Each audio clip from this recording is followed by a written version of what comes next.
Hi everyone.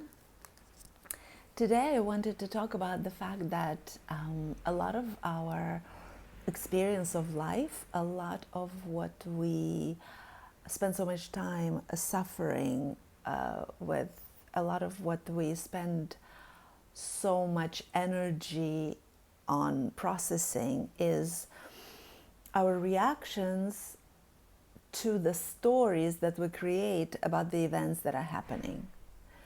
So, for example, this morning I had a call with a friend who just ended a relationship that she found highly exciting and something that she would have liked to continue. She didn't want to end it. It was ended by the partner, but immediately she fell into a kind of a victim mode in that she felt used. So, because the relationship didn't end where she thought and expected it to go, she found it necessary to analyze him and to somehow deconstruct him into a less than a gentlemanly figure because she was hurt. When we are hurt in relationships, we find it. The tendency is to then rip the other to shreds or to deconstruct them, to make them wrong, because somehow they didn't behave in the way that we expected them to behave, in the way that we projected, some expectations that we projected on that.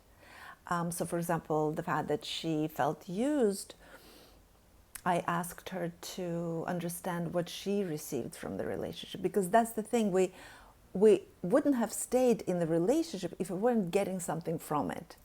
So whether it's some kind of projected future hope or something that we were getting in the now, we were also getting something from it.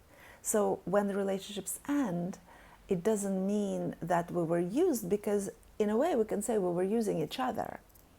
Right? We wouldn't be in this relationship if there wasn't something that we were getting. And if the pain is stemming from the fact that now we see them in a different light, well, once again, people tell us who they are all the time. We just don't always are able to receive the information, because often we're so stuck in the projected image of what we want it to be, the illusion that we're trying to connect with, that we are not really in the present moment. So when something goes not according to plan and people finally, rip our rose-colored glasses off and show us who they are,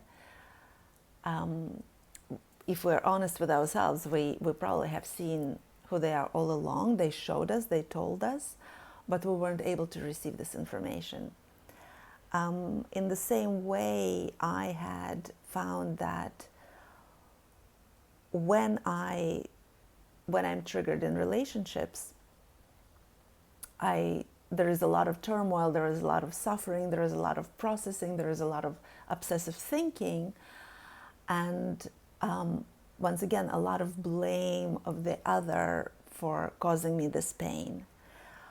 What happened when I started allowing my relationships to go deeper, and where after the fight or after the conflict, I was able to come back, not ignore the conflict and just be happy that it passed, which is how I was raised.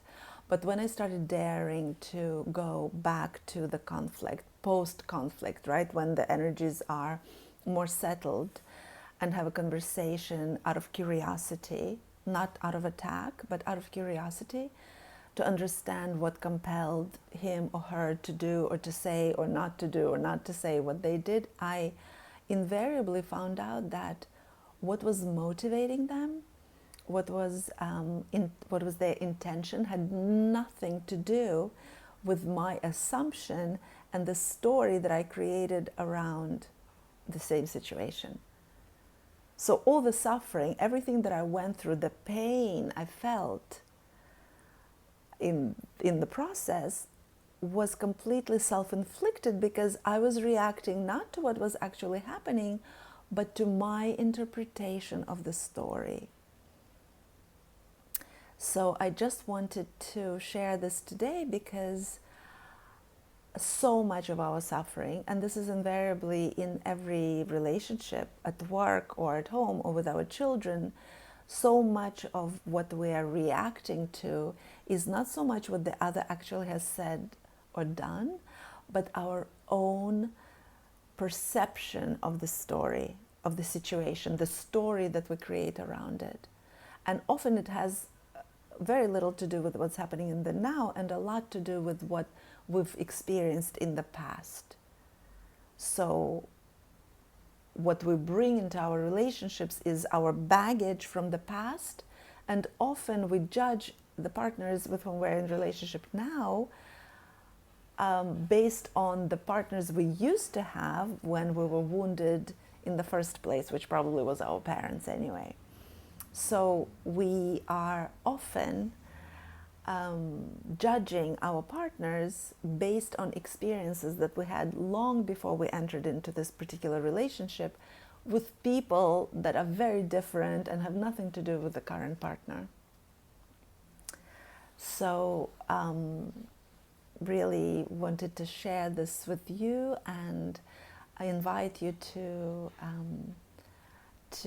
look at your own relationships, and especially the triggers and the pain that comes up in certain situations. The first order of business, to use this expression maybe inappropriately, is to really check in with ourselves and to understand and dissect our own reactions, our own feelings, before we start putting the other down or need to deconstruct them for weeks or months or years with people who had nothing to do with the actual relationship. So some food for thought for you, and I will see you next time.